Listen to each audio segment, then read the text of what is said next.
Hey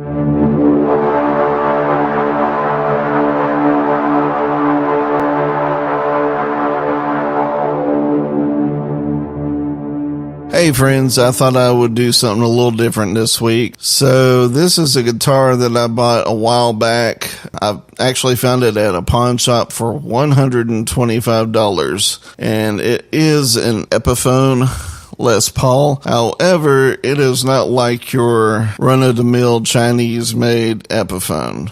Now, before I get started on the story about this guitar, I thought I'd go ahead and talk a little bit about the history of the company. So, back at one time, Epiphone was not the B brand of Gibson. They were actually a company that stood on their own. So Epiphone was founded by Anastasia Stathalopoulos, if you can say that 3 times fast. He was a Greek luthier who started a mandolin and violin company in 1873 in Polana, Greece. In 1903, he immigrated with his wife to New York. As a luthier, he started that company a year later, mainly producing mandolins. After he passed away in 1915, his son, Epaminondas, Epi for short, took control of the company. Under his management, the company grew to one of the biggest of its kind.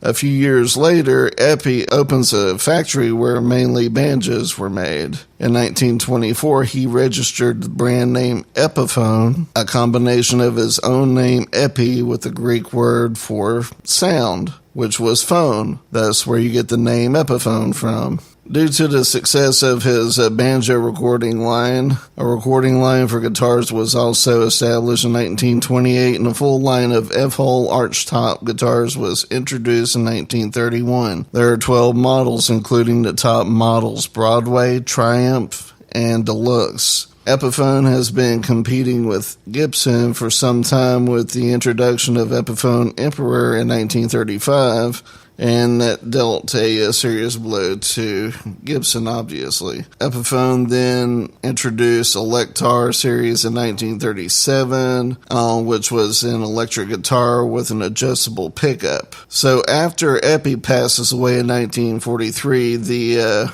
company gets passed down to the 2 sons. They're not doing that great on running the company after the World War II era, so they wind up selling the company to Gibson for an embarrassingly low amount of $20,000. So Epiphone, their production moved to the Gibson plant in Kalamazoo, Michigan. So what I have, based on the information plate on the back of this guitar, it is a 1997 Epiphone, and here's the story about it. So Gibson owns the name Epiphone now, so they fob out a lot of the work to different manufacturing plants across the world.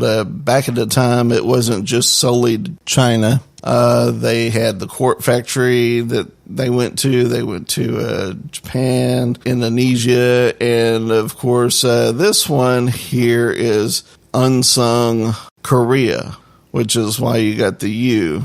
So this is from the Unsung plant in Korea. The 0041 means that this was the 41st unit produced in December of that year. So there you go. When I first purchased this, the pickups were all shot. It made a horrible sound when you turned it on and hooked it into an amplifier. So I wound up buying some pickups from a local luthier, changed out the pickups. I put in the pickups and wired it according to the Gibson 1959 wiring specifications. I did get an entire wiring kit made by All Parts. I couldn't use the pots because the pots were too deep. This is kind of a thin body, so if I had to use the pots that came with the kit, I wouldn't be able to use the back cover. I changed the switch, the three-way selector switch. Cleaned off all the hardware, including the bridge. I changed out the tuning machine heads for Gibson Deluxe. If I can focus it in here well enough for you to see. So yes, these are Gibson machine heads, and I bought the case from American Musical Supply.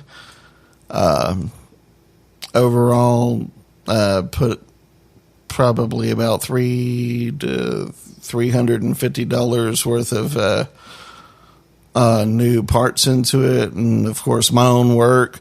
So we're going to take it for a little demo using the PV 112 amplifier, and I hope you enjoy. I'm going to start with the selector switch on rhythm.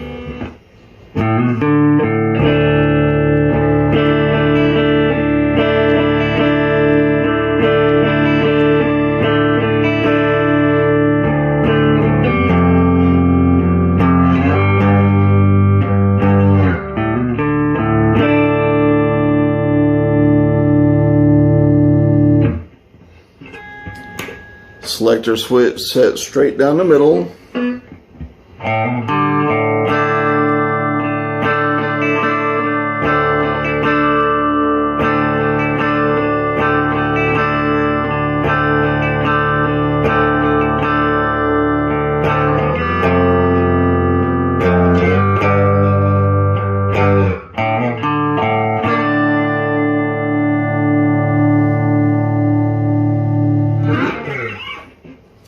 And now, selector switch set to treble.